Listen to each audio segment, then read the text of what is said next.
உலகத்தின் வெளிச்சம் அற்புத ஊழியங்கள் வழங்கும் அற்புத சுகமளிக்கும் நேரம். உலகத்தின் வெளிச்சம் அற்புத சுகமளிக்கும் ஊழியங்கள் நடத்தும் அற்புத சுகமளிக்கும் நேரம். இன்று நாம் தியானத்துக்கு எடுத்துக்கொள்ள பகுதி லூக்கா 5:1 முதல் 7 வரை. பின்பு அவர் கனசரேத்து கடலருகே நின்றபோது திரளான ஜனங்கள் தேவ வசனத்தை கேட்கும்படி அவரிடத்தில் நெருங்கினார்கள். அப்போது கடற்கரையில் நின்ற 2 படகுகளை கண்டார். மீன் பிடிக்கிறவர்கள் அவைகளை விட்டிறங்கி வலைகளை அலசி கொண்டிருந்தார்கள். அப்போது அந்த படகுகளில் ஒன்றில் ஏறினார். அது சீமோனுடையதாய் இருந்தது. அதை கரையிலிருந்து சற்றே தள்ளும்படி அவனை கேட்டுக்கொண்டு அந்த படகிலே உட்கார்ந்து ஜனங்களுக்கு போதகம் பண்ணினார். அவர் போதகம் பண்ணி முடித்த பின்பு சீமோனை நோக்கி, ஆழத்திலே தள்ளி கொண்டு போய் மீன் பிடிக்கும்படி உங்கள் வலைகளை போடுங்கள் என்றார். அதற்கு சீமோன், ஐயரே, முழுவதும் நாங்கள் பிரயாசப்பட்டும் ஒன்றும் அகப்படவில்லை. ஆயினும் உம்முடைய வார்த்தையின்படியே வலைகளை போடுகிறேன் என்றார். அந்தபடியே அவர்கள் செய்து தங்கள் வலைகள் கிழிந்து போகத்தக்கதாக மிகுதியான மீன்களை பிடித்தார்கள். அப்போது மற்ற படகில் இருந்த கூட்டாளிகள் வந்து தங்களுக்கு உதவி செய்யும்படிக்கு சைகை காட்டினார்கள். அவர்கள் வந்து 2 படகுகளும் அமிழத்தக்கதாக நிரப்பினார்கள். இயேசுவின் பின்னால் திரளான ஜனங்கள் அவர் வாயிலிருந்து புறப்படுகிற வேத வசனத்தை கேட்பதற்காக கூடினார்கள். நோய் என்பது சரீரத்தின் மட்டுமல்ல, அது நம்முடைய பொருளாதார வாழ்க்கையிலும் வருகிறதான் நோய். பொருளாதார வாழ்க்கையில் நோய் வருகிறதென்றால் நமக்கு தரித்திரம் பிடிக்கிறது என்ற அர்த்தம். எப்படி உடல் நலிவுற்று போகிறதோ அதுபோல் நம்முடைய பொருளாதாரம் நலிவுற்று போகிறது. அங்கே அந்த பொருளாதாரத்தில் இருக்கிற தரித்திர பிசாசை விரட்டும்போது செழிப்பின் ஆசீர்வாதம் வந்து இறங்குகிறது. நாம் இன்று பொருளாதாரத்தில் உள்ள நோயை, பிசாசை, தரித்திரத்தை விரட்டும்படியாக ஜெபிப்போம். இயேசு போகிற இடங்களெல்லாம் திரளான ஜனங்கள் கூடி போனார்கள். 100 பேர் என்றால் 100 பேர் என்று சொல்லியிருப்பார்கள். 1000 பேர் என்றால் 1000 பேர் என்று சொல்லியிருப்பார்கள். திரளான ஜனங்கள் ஒரு 2 3 வரை போன இடங்களெல்லாம் பின்னாடி போனார்கள். அவரை பார்த்தால் நம்முடைய நோய்கள் குணமாகும், அவரை தொட்டால் நம்முடைய சரீரம் சுகமடையும் என்று அவர்கள் பின்னால் சென்றார்கள். அப்படித்தான் இங்கே கடற்கரைக்கு வருகிறார். கடற்கரையிலே கடல் கொந்தளித்து கொண்டிருக்கிறது தன்னுடைய அலைகளினால். அங்கே திரளான ஜனங்கள் இருக்கிறார்கள். இயேசு சாதாரணமாக பேசினால் கேட்டிருக்குமா? இயேசு அடிவயிற்றிலிருந்து கத்தி பேசியிருப்பார். அப்போதுதான் அவருக்கு கேட்டிருக்கும். அந்த அலைகளின் சத்தத்தை விட இவருடைய சத்தம் பெரியதாக இருந்தால்தான் இவர் பேசுவது திரளான ஜனங்களுக்கு கேட்கும். அங்கே அப்போது கடற்கரையில் நின்று கொண்டிருந்த படகுகளை கண்டார். கூட்டம் எல்லாம் அவர் மேல் நெருக்கிறத பார்த்து அவர் கடற்கரை அந்த படகு மேலே ஏறி உட்கார்ந்து அவர்களுக்கு பிரசங்கம் பண்ணார். அவருடைய வார்த்தையை கேட்பதற்காகத்தான் திரளான ஜனங்கள் வந்து நிற்கிறார்கள். அவருடைய வார்த்தையிலிருந்து வல்லமை புறப்படுகிறது. வார்த்தையிலிருந்து நோய்களை குணமாக்கும் வல்லமை புறப்படுகிறது. அவர்களுடைய அறியாமையின் கண்கள் திறக்கப்படுகிறது. பொருளாதாரத்தில் நடிவுற்று போயிருக்கிற அந்த எதனால் காரணம் என்று அந்த காரணத்தை தெரிந்து கொள்வதற்காக திரளான ஜனங்கள் அவரை சுற்றி வருகிறார்கள். அவர் பேசுவதை கேட்க வருகிறார்கள். அவர் வாயிலிருந்து புறப்படும் தேவனுடைய வார்த்தையை கேட்பதற்கு வந்து கொண்டிருக்கிறார்கள். அப்போது அந்த படகுகளில் இருந்து பிரசங்கம் பண்ணுகிறார். அந்த படகுகளில் ஒன்று சீமோன் பேதுருடையது. சீமோன் என்றால் நாணல் என்று அர்த்தம். நாணல் புல் என்று அர்த்தம். சீமோன் என்றால் நாணல் புல், வைக்கோல் புல். அது காற்று அடிக்கும் திசைகளுக்கெல்லாம் தன்னுடைய தலையை அசைத்து கொடுத்து வணங்கி போவதுதான் சீமோன் என்கின்ற அந்த புல்லின் பெயர். அந்த பெயருக்கு அர்த்தமாகவே சீமோன் என்று வாழ்ந்து கொண்டிருந்தார். அந்த சீமோனை இயேசு சந்திக்கிறார். அவருக்கு பேதுரு என்று பெயர் கொடுக்கிறார். அவருடைய பெயரை மாற்றுகிறார். மீன் பிடிக்கிறவராய் இருந்த அவரை ஜனங்களை பிடிக்கிறவராய் மாற்றுகிறார். பேதுரு, இந்த கல்லின் மேல் என் சபையை கட்டுவேன், பாதாளத்தின் வாசல்கள் அதை மேற்கொள்ளாது என்று அவருக்கு சீமோன் என்கின்ற பெயரை பேதுரு என மாற்றி கொடுத்து அவர் மீது கட்டப்பட்ட சபைதான் ரோமன் கத்தோலிக்க சபை. இன்று அந்த கல்லறையின் பீட்டர் ஸ்கொயர் என்று சொல்லப்படுகிற தேவாலயத்தில் இருந்துதான் உலகம் முழுவதும் உள்ள எல்லா நாடுகளிலும், எல்லா மாநிலங்களிலும், எல்லா மாவட்டங்களிலும், எல்லா கிராமங்களிலும் உள்ள சபைகள் அவர்கள் மூலமாகவே கட்டப்பட்டு வந்தது. அந்த ரோமன் கத்தோலிக்கர்களுடைய போதனைகள், வழிமுறைகள், வழிபாட்டு முறைகள் பிடிக்காத பலர் தங்களுடைய சபையை ஆரம்பித்தார்கள். உலகம் முழுதும் அந்த ரோமன் கத்தோலிக்க சபைகள் எங்கெங்கே இருக்குதோ அங்கெல்லாம் அவர்களுடைய தங்களுடைய புதிய சபைகளை புராட்டஸ்டன்ட் சபைகளை, வேத சபைகளை, வேத அறிவுமிக்க சபைகளை உருவாக்கினார்கள். அதை இருக்கின்றன. அந்த படகில் ஒன்று அது சீமோனுடையதாக இருந்தது. சற்றே அதை தள்ளும்படி அதை கேட்டுக்கொண்டு அந்த படகிலே உட்கார்ந்து ஜனங்களுக்கு போதகம் பண்ணினார். அவர் போதகம் பண்ணி முடித்த பின்பு சீமோனை நோக்கி, ஆழத்திலே தள்ளிக்கொண்டு மீன் பிடிக்கும்படி உங்கள் வலைகளை போடுங்கள் என்றார். ஆழத்திலே தள்ளிக்கொண்டு போய் உங்கள் வலைகளை போடுங்கள் என்றார். இது இயேசுவின் வார்த்தை. ஆழத்திலே தள்ளிக்கொண்டு போய் மீன் பிடிக்கும்படி உங்கள் வலைகளை போடுங்கள் என்றார். அதற்கு சீமோன், ஐயரே, முழுவதும் நாங்கள் பிரயாசப்பட்டும் ஒன்றும் அகப்படவில்லை, ஆயினும் உம்முடைய வார்த்தையின்படியே வலையை போடுகிறேன் என்றார். இயேசு என்ன சொன்னார்? ஆழத்திலே தள்ளிக்கொண்டு போய் மீன் பிடிக்கும்படி உங்கள் வலைகளை போடுங்கள் என்றார். ஆழத்திலே தள்ளிக்கொண்டு போய் உங்கள் வலைகளை போடுங்கள் என்றார். பேதுரு இரவு முழுவதும் அந்த கடலை சுற்றி சுற்றி வருகிறார். ஒன்றும் கிடைக்கவில்லை. ஒன்றும் அவருடைய வலையில் மாட்டவில்லை.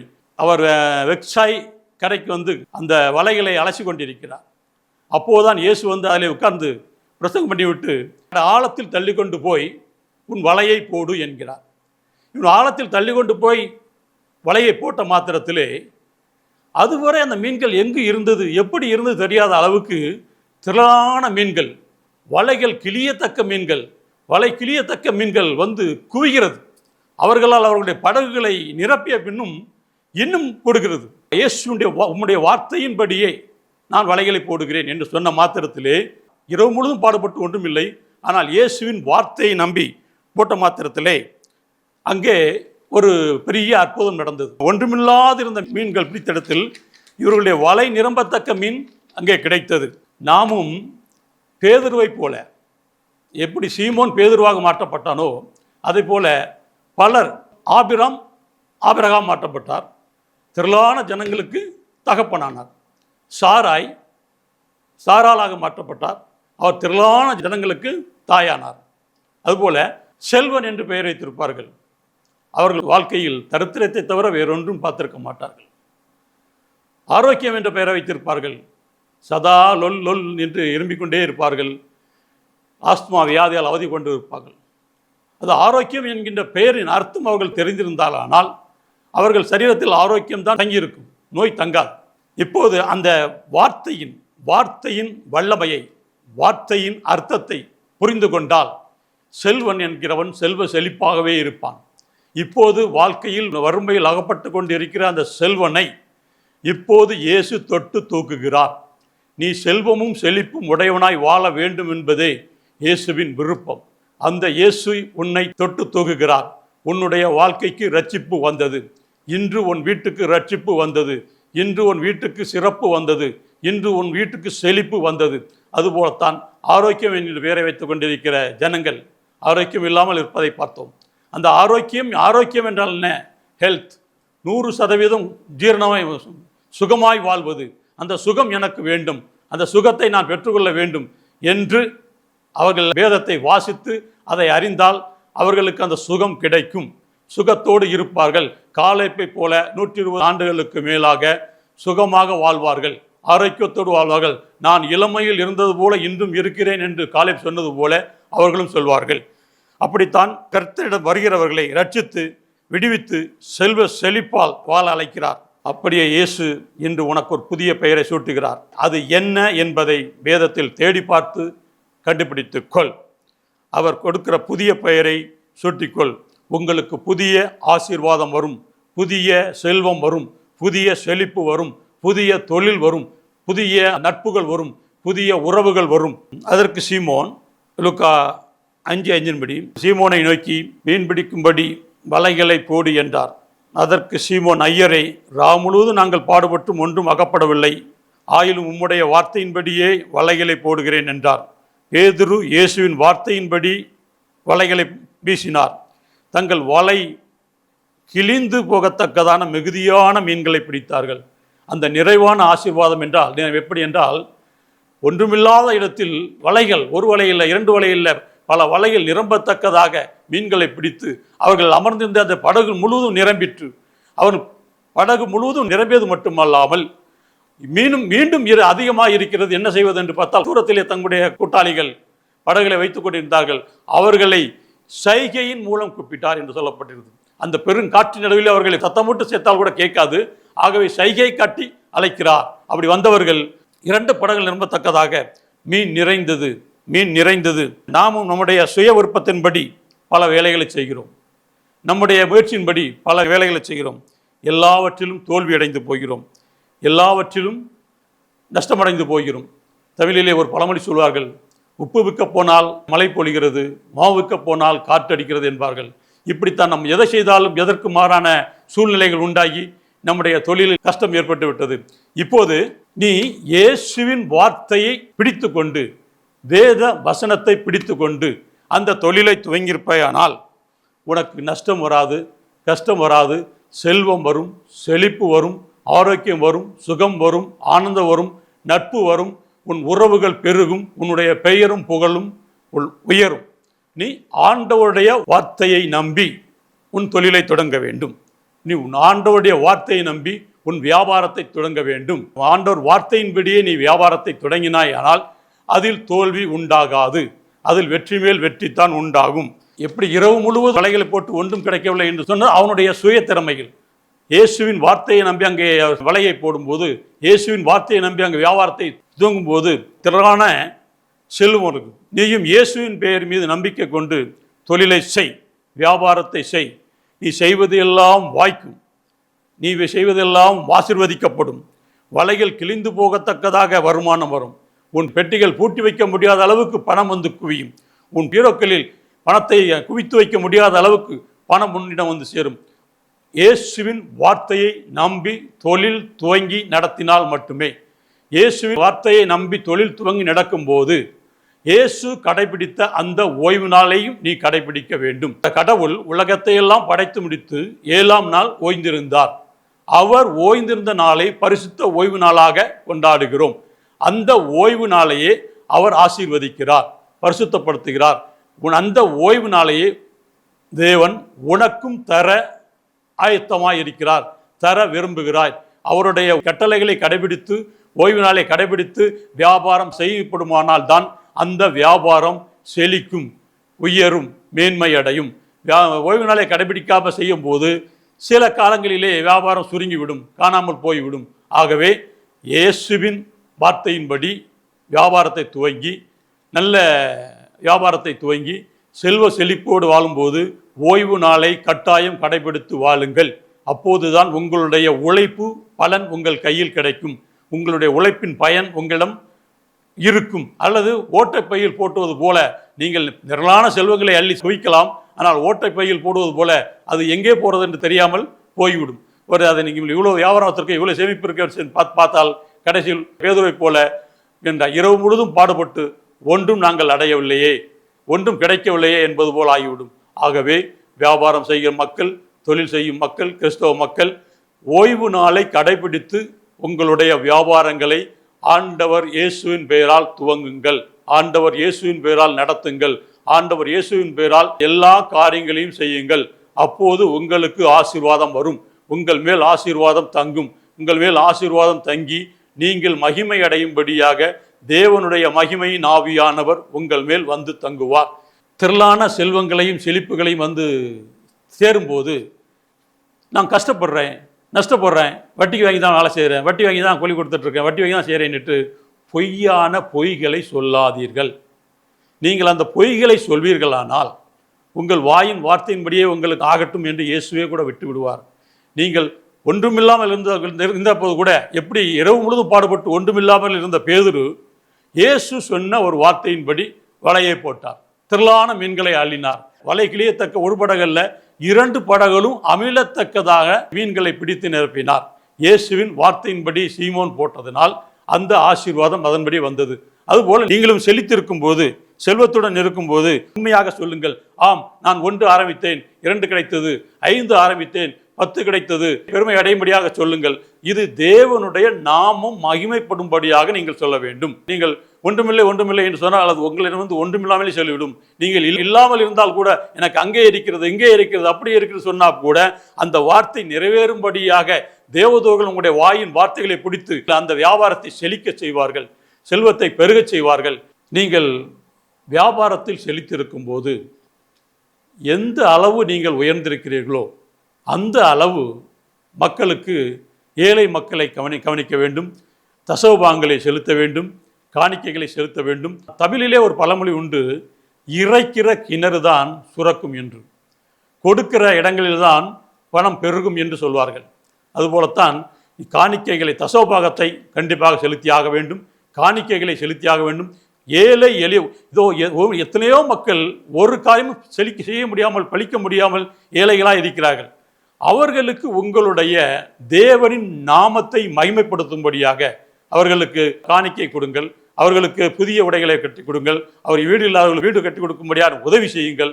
அப்படி நீங்கள் செய்கின்ற உதவி நிமித்தம் ஆண்டவர் உங்களை அதிகமாக ஆசீர்வதிப்பார். அதிகமாக ஆசீர்வதித்து உங்களை பெருகச் செய்வார். எப்படி ஒரு மீன் கூட கிடைக்காத இடத்தில் 2 படகுகள் அமிழத்தக்கதான மீன்கள் வந்து குவிந்ததோ, அது இயேசுடைய ஒரு வார்த்தை. ஆழத்திலே தள்ளி கொண்டு போய் உன் வலையை போடு. இயேசுவின் வார்த்தையின்படி நீங்கள் தொழிலை செய்யும் போது, ஆசீர்வாதங்கள் பெருகும் போது, ஆசீர்வாதத்துக்கு சாட்சியாக இருங்கள், ஆசீர்வாதத்துக்கு உண்மையாக இருங்கள், ஆசீர்வாதத்திற்கு நீங்கள் செய்வதெல்லாம் வாய்க்கும். யாக்கோபின் தங்கியிருந்த அமலேக்கியர் அவனை அங்கிருந்து போ என்று விரட்டி விடுகிறார்கள். ஆனால் யாக்கோபினுடைய வாழ்க்கையில் உலகமெல்லாம் பஞ்சம் நடமாடின வேளையிலும் யாக்கோபு 100 மடங்கு அறுவடை செய்தான் என்று எழுதப்பட்டுள்ளது. 100 மடங்கு யாக்கோபு பல்கி பெருகினதினால்தான் அவனை விரட்டிய, அவனை துரத்திய அமலேக்கியர்கள் அவனிடம் வந்து உண்மையாகவே ஆண்டவர் உம்மோடு இருக்கிறாராமே என்று கேட்டார்கள். அதை போலதான் செல்வத்திலே செழித்து பெருகி வாழ்ந்து வளர்கிற நீங்கள், ஆண்டவருடைய வார்த்தையின்படி தொழிலை துவங்கி, ஆண்டவருடைய வார்த்தையின்படி நடந்து, ஆண்டவர் வார்த்தையின்படி வியாபாரம் செய்கிற நீங்கள் கையிட்டு செய்வதெல்லாம் வாய்க்கும். 1 2 மடங்கல்ல, 30 மடங்கல்ல, 60 மடங்கல்ல, 100 மடங்காக பழுகி பெருகும். 100 மடங்கு பெருக்கத்தின் எண்ணத்தோடு உங்களுடைய தொழிலை செய்ய வேண்டும். 100 மடங்கு ஆசீர்வாதம் நமக்கு கிடைக்கும் என்கின்ற நம்பிக்கையோடு நீங்கள் அந்த தொழிலை செய்யும் போது ஆண்டவர் உங்களை அபரிதமாக ஆசீர்வதிப்பார். அவருடைய சாட்சியாக உங்களை உயர்த்துவார். அவருடைய சாட்சியாக உங்களை உயர்த்துகிறார் என்கின்ற போது உங்களை சுற்றி இருக்கிற மக்கள், உங்களை விரோதித்திருந்த மக்கள் கூட, உங்களை பார்த்தாலே எரிச்சல் அடைகிற மக்கள் கூட உங்களை தேடி நாடி வந்து உங்கள் பாதங்களில் விழுந்து உங்களை வணங்குவார்கள். உண்மையாகவே தேவன் உங்களோடு கூட இருக்கிறார், உங்கள் தேவனே உண்மையான தேவன் என்று பிறவினத்தார் சாட்சி சொல்லும்படியான ஆசீர்வாதமான செழிப்பு இப்போது உண்டாக வேண்டும், உண்டாயிருக்க வேண்டும். நிகழ்ச்சியை பார்த்து கொண்டிருக்கிற ஒவ்வொருடைய வாழ்க்கையிலும் ஆண்டவர் இப்போதே ஆசீர்வாதமான மலையை திறக்கிறார், ஆசீர்வாதமான மலையை கொடுக்கிறார், ஆசீர்வாதமான மலையை கொடுக்கிறார். வானத்தின் மதகுகளெல்லாம் திறக்கப்பட்டு, வானத்தின் மெதகுகள் திறக்கப்பட்டு திரளான ஆசீர்வாதங்கள், திரளான ஆசீர்வாதம் உன்மேல் ஊற்றப்படுகிறது. உன்னுடைய வானத்தின் வாசல்கள் திறக்கப்பட்டு இப்போது உன்னை நிரப்புகிறது. உன்னை ஆசீர்வாதம் இப்போதே உன்னை நிரப்புகிறது. செழிப்பு உன்னை தொடுகிறது, செழிப்பு உன்னை நிரம்புகிறது. நீ செழிப்பதற்காகவே தேவன் உன்னை தேர்ந்து கொண்டார். நீ சாபத்திலிருந்து விடுதலையாகி, பாவத்திலிருந்து விடுவிக்கப்பட்டு, ரட்சிப்படைந்து, நீ அபிஷேகம் பண்ணப்பட்டு வியாபாரத்தில் செழித்து உயரும்படியாகவே ஆண்டவர் என்று உன்னை காண்கிறார். ஆண்டவர் என்று உன்னை காண்கிறார். ஆண்டவர் என்று உன்னை காண்கிறார். தேவ ஆவியானவரே, இப்போதே இறங்கும் ஆண்டவரே.